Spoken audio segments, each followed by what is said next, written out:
revelando toda a mentira do trabalho análogo à escravidão que as mídias lixo propagam. Aí tá ele, né? CNN. Aí coloquei Poder 360, até a Jovem Pan, né? SBT, Record, Globo, Bandeirantes, TVT, UOL, TV Fórum, Cultura. Ah, tem muita gente, 99% dessas mídias. E os youtubers, né? Esses youtubers aí, né? Vão pagar caro, viu, língua ferina?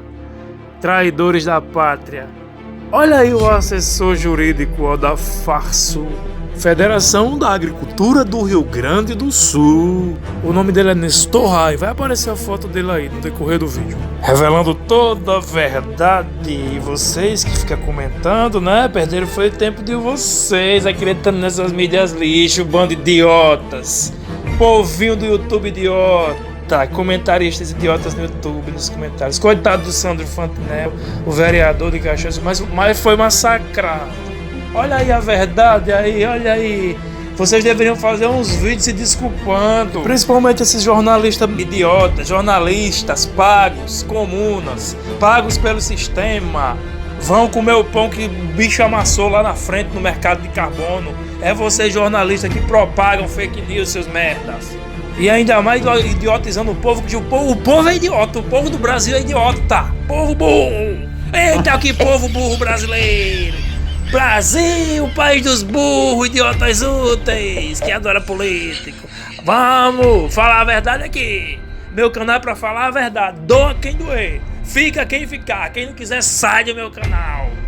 Tira a inscrição. Não precisa de inscrito, não. Quiser me dar dinheiro, me dê. Pra ajudar. Curta. Like, compartilha essa merda. Bando de jornalista comuna. Tudinho aí da CNN, todas as emissoras. A Jovem Pan tira o chapéu ainda, né? Mas ela tem que aprender sobre esse negócio do mercado de carbono, que eles ainda estão assim.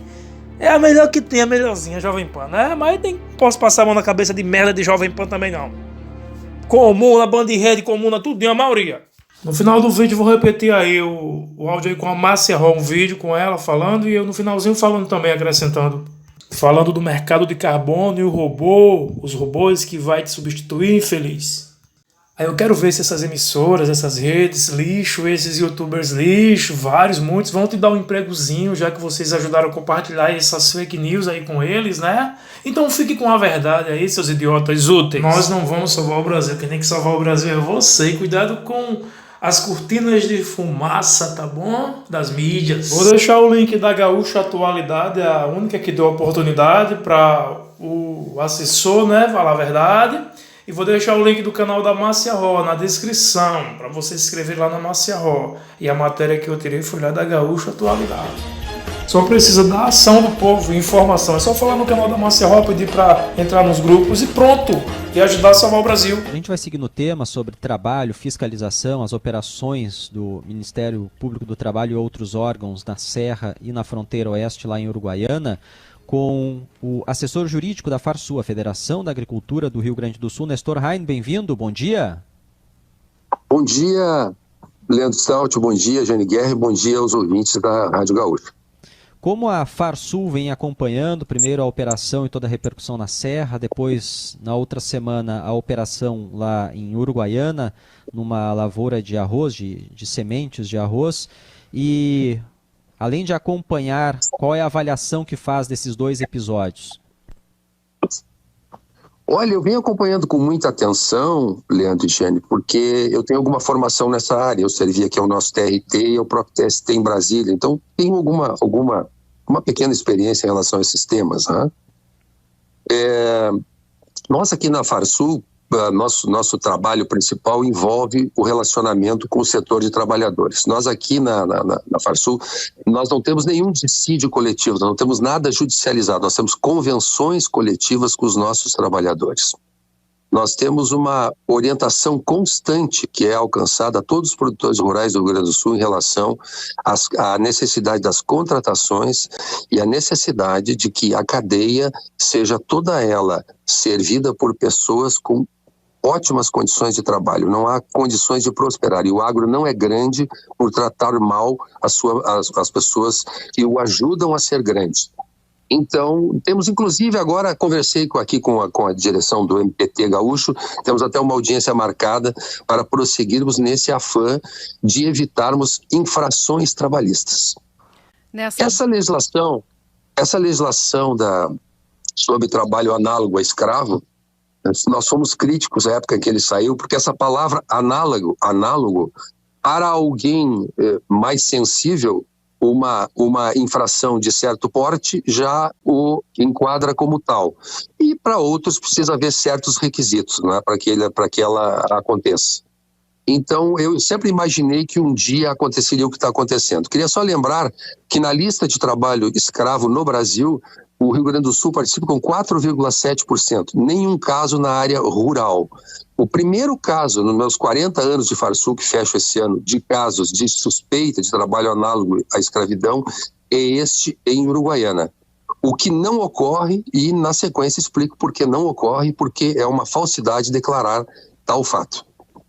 Por que é uma falsidade?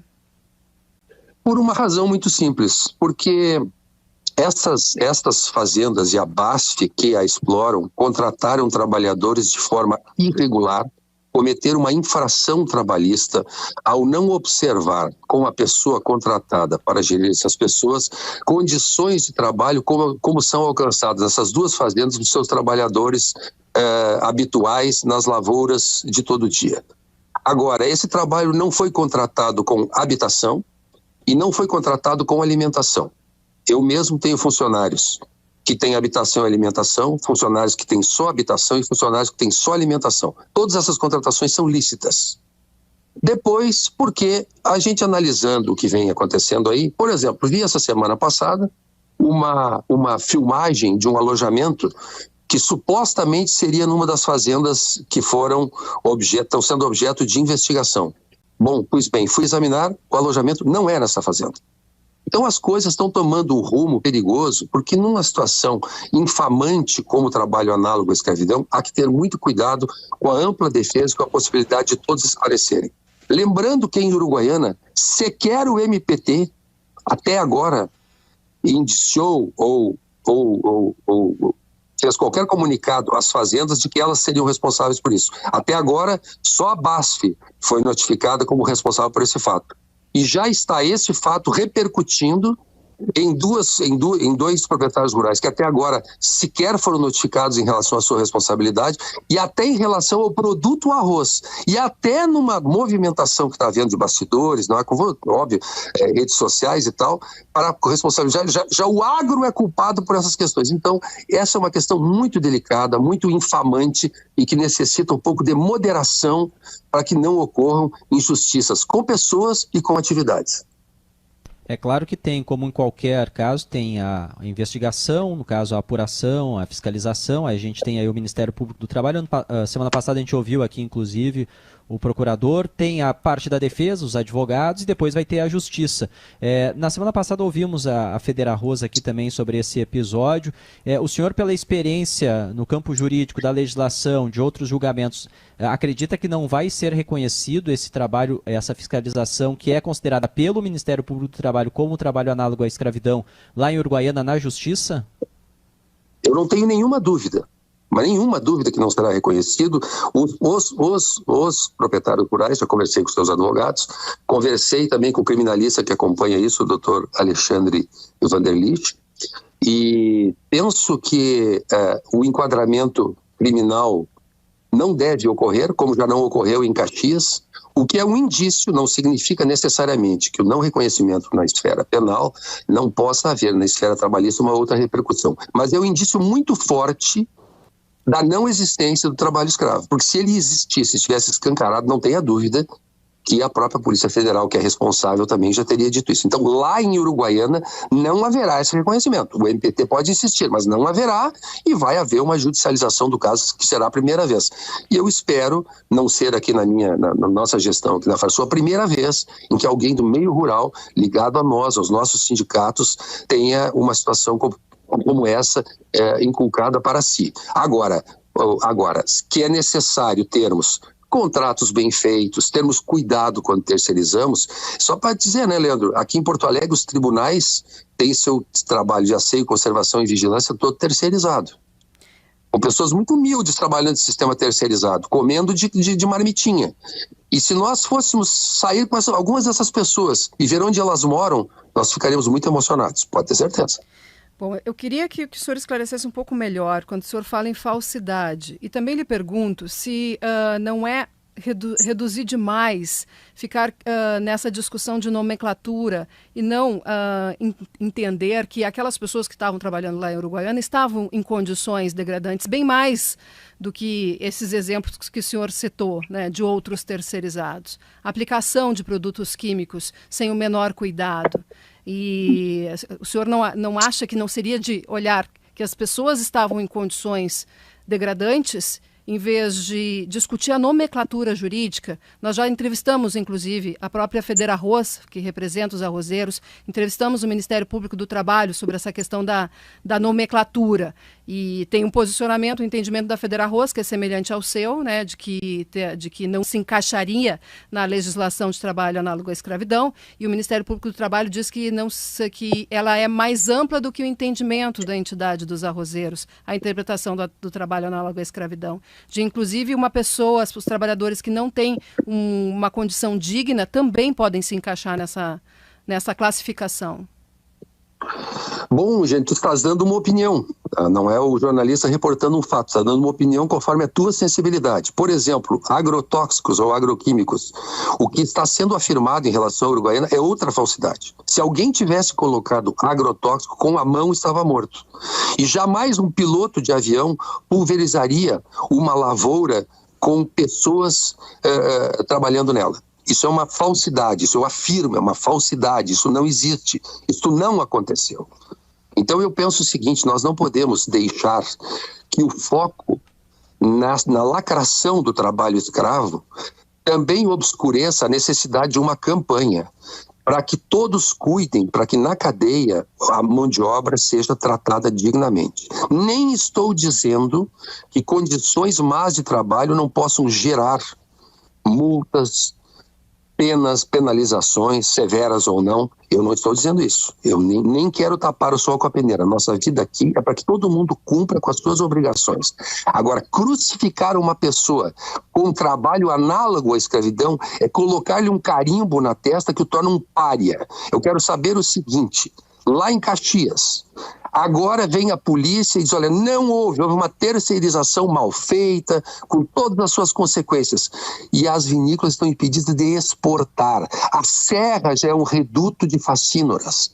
As outras vinícolas que sequer têm trabalho terceirizado, têm colheita própria, todo mundo é facínora. Essa lacração é que não pode acontecer. É contra isso que nos revoltamos. Agora, as más condições de trabalho, as condições que não atendem à legislação vigente devem ser tratadas com o rigor que a justiça requer. Agora, querer vestir um figurino, uma roupa que não se enquadra, no caso de Uruguaiana, sequer o MPT até agora responsabilizou os produtores por isso, e eles já estão no meio de um furacão, tendo que responder em relação ao seu produto, a que eles fazem há décadas, por uma questão colocada que não respeita o devido processo legal sim, mas a ampla defesa e a serenidade que uma questão dessas exige, porque não se pode sair imputando uma infâmia dessas a pessoas sem ter certeza. Eu acho que a gente tem que ter um pouco mais de moderação nesse assunto. Em relação à Uruguaiana, Nestor, a gente está falando de uma operação que foi feita, o Ministério Público do Trabalho, informações que foram divulgadas pelo Ministério Público do Trabalho a partir do que viu e do que ouviu.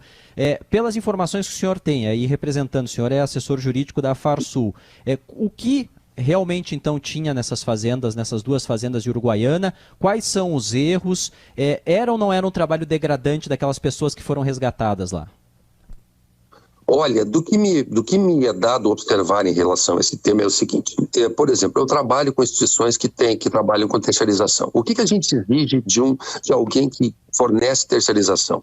Que ao final de cada mês mande um parecer conclusivo em relação à higiene e segurança do trabalho, que prove que houve pagamento em dia, que as condições de trabalho foram as ideais e que tudo isso esteja na conformidade com a legislação trabalhista vigente. A terceirização é um instrumento importante, mas ele requer fiscalização. Lá não houve fiscalização. Lá, em meu juízo, não houve trabalho degradante. Lá houve infrações trabalhistas graves ao permitir que uma determinada pessoa que forneceu essa mão de obra não tivesse uma empresa organizada. Agora, pensa como os produtores rurais que estão lá, que não eram responsáveis por habitação, que não eram responsáveis por alimentação, que não aplicaram agrotóxicos em ninguém, porque se essas pessoas tivessem passado pelo mínimo que disseram para elas, todos estariam internados em hospitais.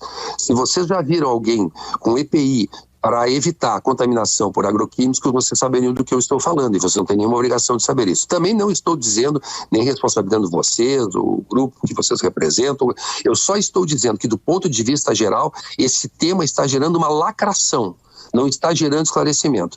Nas redes sociais, como dizia o Humberto Eco, nós estamos dando voz aos imbecis, mas numa imprensa categorizada, numa imprensa que é símbolo de credibilidade, não pode acontecer esses juízos de valor rápidos, faceiros e que causam depois tantos dissabores para descantar e dizer aquilo que realmente ocorreu. Infrações trabalhistas graves que merecem penalizações, mas nem de perto, estou falando do caso de Uruguaiana, que conheço mais de perto, porque estou em contato com os advogados que atuam lá, nem de perto condição degradante para gerar uma imputação como essa, que nem o MPT colocou para esses proprietários rurais. E quando colocarem, se colocarem, vão encontrar a judicialização e a resistência, porque não será reconhecido de forma alguma que lá nas nossas lavouras de arroz se utilize trabalho em condição análoga à escravidão ou degradante. Diretor, se nas redes sociais não estão dando espaço para o contraponto, para a ampla defesa, aqui na Rádio Gaúcha nós estamos, diretor. Então, se o senhor tem contato com as empresas envolvidas e elas têm vontade de falar e elas estão dispostas a falar, no caso da Serra Gaúcha nós estamos em contato e pedindo, inclusive, para as vinícolas conversarem conosco. Aqui no Atualidade, sempre espaço aberto para todas as vozes e para ampla defesa, diretor. E também mas, temos falado que... Só lhe interromper. Giane, eu sou um admirador da rádio, tenho aí grandes amigos, nunca me senti inibido e nem fiz essa imputação. Tu estás fazendo uma colocação completamente despicienda, porque conheço a trajetória da casa e a sua reputação. Sim, e diretor, o senhor falou, para a gente falar mais dessa área trabalhista, eu acho realmente que a gente precisa diferenciar o que é crime, né, na esfera criminal e o que é da área trabalhista. O senhor falou que vai ter uma reunião com o Ministério Público do Trabalho. Tem já alguma proposta, alguma ideia do que deve ser levado para avançar, para evitar esse novos casos, né? Porque é importante que a iniciativa privada se disponibilize também para atuar junto com os órgãos nesse sentido. Sim, Giane, eu vou conversar com o Ministério Público do Trabalho sobre o aprofundamento daquilo que nós já fazemos aqui na Farsul, que é as pessoas precisam de orientação. Por exemplo, aramadores, pessoas que fazem um trabalho que até é relativamente custoso do ponto de vista econômico, mas que trabalham lá no meio do campo, numa espécie que nós chamamos de bolanta, numas casinhas no meio do campo, cozinham ali, fazem um fogo de chão, comem por ali, etc. e tal. Eu quero alertar todos os produtores rurais sobre a necessidade de termos contratos muito bem feitos em relação a esses temas, para que não haja estas imputações. Eu não vejo, e vou dizer isso ao MPT, eu não vejo nenhuma epidemia de trabalho escravo no campo rio-grandense. Nenhuma, não é alguma, nenhuma. Não posso dizer que um dia não vai haver, porque grandes grupamentos sociais podem ter pessoas que partem para algo dessa natureza. Não é o caso no momento, mas eu quero ampliar o conhecimento, essas ações que visam esclarecer as pessoas para a necessidade de cumprimento da legislação trabalhista tal qual ela está posta. Porque não há hoje, no mundo em que vivemos, lugar para consumo de produtos que não se possa rastrear a cadeia, onde eles tenham boas práticas em relação às pessoas, aos seres humanos, e hoje até mesmo nós somos pioneiros, né, nas boas práticas em relação principalmente também, ou suplementarmente aos animais, às plantas, a tudo que envolve o meio ambiente. Então nós temos que ter uma correção absoluta no tocante a essas matérias. E eu acho que isso nós devemos nos empenhar de corpo e alma, para que haja o cumprimento da legislação trabalhista, mas jamais confundir um eventual descumprimento com trabalho análogo à escravidão. Este é o meu ponto e reitero, vai a Rádio Gaúcha e o agradecimento pela oportunidade de me colocar nesse espaço para eu esclarecer o que pensamos sobre esse tema. Acho que ficou bem claro esse ponto. Assessor jurídico da FARSU, a Federação da Agricultura do Rio Grande do Sul, Nestor Rain, muito obrigado, bom dia. Bom dia e um grande abraço, um bom programa a vocês. Obrigado.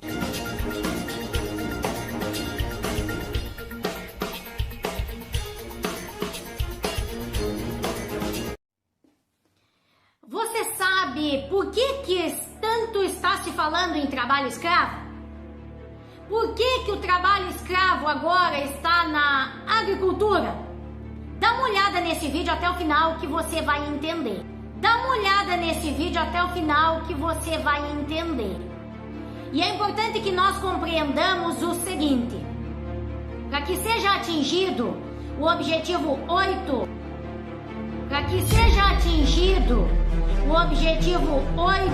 da Agenda 2030 da Organização das Nações Unidas, é preciso que seja levada a armadilha até os segmentos, porque depois eles têm a solução para tudo. Então prestem atenção, hoje está na agricultura do Rio Grande do Sul. Logo ali na frente estará em outros segmentos. Vai chegar em todos nós, se nós não dermos um basta nisso. E o mais importante, o que é hoje o trabalho humano para sustento está sendo considerado trabalho escravo. Logo ali na frente, este escravo será o escravo do sistema. É exatamente esse o objetivo disso tudo. Então, atenção! É importante que nós paremos de ser colocar nesta celeuma infame que foram colocados uma boa parte dos nossos irmãos.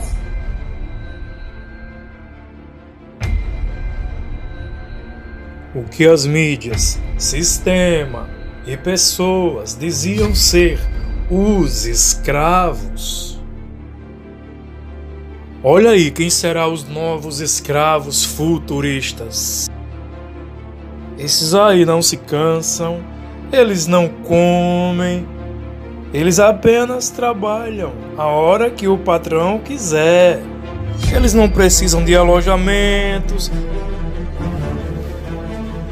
Esses robôs não vão precisar de estar saindo do Nordeste para pedir emprego, não, porque eles já têm o emprego deles garantido. É trabalhar 24 horas em substituição do trabalho humano, como as mídias falam, né, que é trabalho escravo. Né? Tem outra, esses robôs, eles não vão ter liberdade para sair de noite, para beber alguma bebida, encher a cara de cana, como diz aqui no Nordeste, né? Porque esses aí são os verdadeiros escravos. Vocês estão entendendo o que é que a gente está querendo explicar? É só programar ele que eles trabalham sem parar. Eles também não podem processar injustamente, eles não podem acusar injustamente seus patrões, eles não vão dar trabalho algum para as empresas, né? Vão dar não, apenas sim, vão dar o trabalho, mas serão os escravos eletrônicos e os reais não vão ter mais espaço, né? Aí tá aí, né, a inteligência artificial, o mundo robótico, as máquinas em substituição do homem. Lembro que em 2018 ou 2019 eu tava alertando aqui nas ruas, porque eu sou patriota, né? Sem político, sem sistema. Tava alertando e um rapaz ali numa oficina ali disse: não, isso vai ser longe de acontecer, tá longe de acontecer. E aí? Só que em 2019 já estava acontecendo. E agora tá aí na cara do povo, né? E aí, o que é que eu digo? O que é que a gente fala pra vocês? Ou você cruza os braços, ou você se informa, procura os devidos canais verdadeiros que informam as verdades. No caso aí, minha colega Márcia Roda de Caxias do Sul tá aí. Tô aqui fazendo os vídeos pra ela, indicando. Ela tá pedindo ajuda do povo para que o povo acorde e cobre das autoridades contra esse sistema. Bom dia, José Schneider. Bom dia a todos que acompanham o programa Hora da Manhã da Rádio Aurora. Na próxima quinta-feira, dia 30 de março de 2023, a partir das 14 horas, o deputado estadual Capitão Martim fará aqui na Assembleia Legislativa do nosso estado um debate. Ele vai usar o espaço dele do grande expediente para trazer o assunto do decreto que foi feito pelo governo federal como um dos primeiros atos agora nesse ano de 2023, esse decreto que se refere ao impedimento ou à dificuldade para que os cidadãos possam ter alguma arma para sua defesa. É importante que nós, todos que possam, estejam presentes na Assembleia Legislativa acompanhando este assunto lá junto com o deputado Capitão Martim. E é muito importante também que todos nós alertemos para a causa disso tudo, porque a origem disso tudo, assim como a origem de todos os outros conflitos que nós temos entre nós na sociedade brasileira, eles são oriundos de algum dos objetivos da ONU. E este é mais um. Esta situação do desarmamento civil e da desmilitarização das polícias é um dos objetivos da Organização das Nações Unidas. Então é muito importante que nós acompanhemos isso tudo, porque eles querem impedir as pessoas de terem uma arma para sua defesa, assim como eles querem a desmilitarização das polícias, porque eles vão substituir pela inteligência artificial que vai controlar todos os brasileiros. Então é importante que todos nós estejamos atentos para esses cercamentos eletrônicos que estão sendo implantados em todos os nossos municípios, para essas câmeras de vigilância e monitoramento que estão sendo implementadas em todos os nossos municípios. Então sabe por que eles não querem que você tenha a sua arma e por que a nossa polícia tem armamento e a polícia tenha cunho militar? Porque eles querem controlar você pela inteligência artificial, pelo reconhecimento facial. Então, se nós permitirmos isso tudo, nós temos que saber que ali na frente nós estaremos sendo controlados pelo governo. Atenção para todos, o assunto é importantíssimo. Grande abraço, muito obrigada, meu amigo José, fiquem com Deus e até a próxima. Áudio da Márcia Roda do YouTube e Grupo Mercado de Carbono no Zap. Se inscreva no canal dela para ficar informado, se unir e reagir. Deixe seu like nesse vídeo, compartilhe, se inscreva no canal, repasse essas informações para as pessoas, porque se você não curtir, não dar like, não ativar o sino em todos, você vai ficar por fora das informações e o YouTube não entrega os vídeos. E essas informações é de muita importância para a nação brasileira, pessoal. Tá na hora do povo fazer alguma coisa, pelo menos compartilhar, repassar esses áudios, dar o like que é importante, porque eu tô vendo que tem quase 8 mil inscritos nesse canal e vocês não estão curtindo os vídeos de importância. É assim que vocês querem salvar o Brasil? Pelo amor de Deus, povo, acorda, olha aí a informação. Lembre-se de ativar o sininho, tem lá, ó, clica no sininho, vai aparecer a palavra todas, você clica, porque assim você vai receber notificações dos vídeos de qualquer um canal, porque o YouTube não entrega os vídeos, entenderam? É só isso, curtir, compartilhar, dar like, se inscrever, ativar o sininho em todos. É só isso que a gente quer do pessoal inscrito. Às vezes dá muita tristeza, é por isso que eu sou chato. Eu fiz um vídeo aí dizendo, saiam do meu canal, porque dá raiva, gente. A gente faz um vídeo, não ganha nada nesse canal, não ganha... A gente tá pelo amor ao Brasil, pelo amor à pátria. E as pessoas não ajudam. Se fosse pro Mito ou o Nine, todo mundo tava compartilhando, porque o problema do povo é idolatria.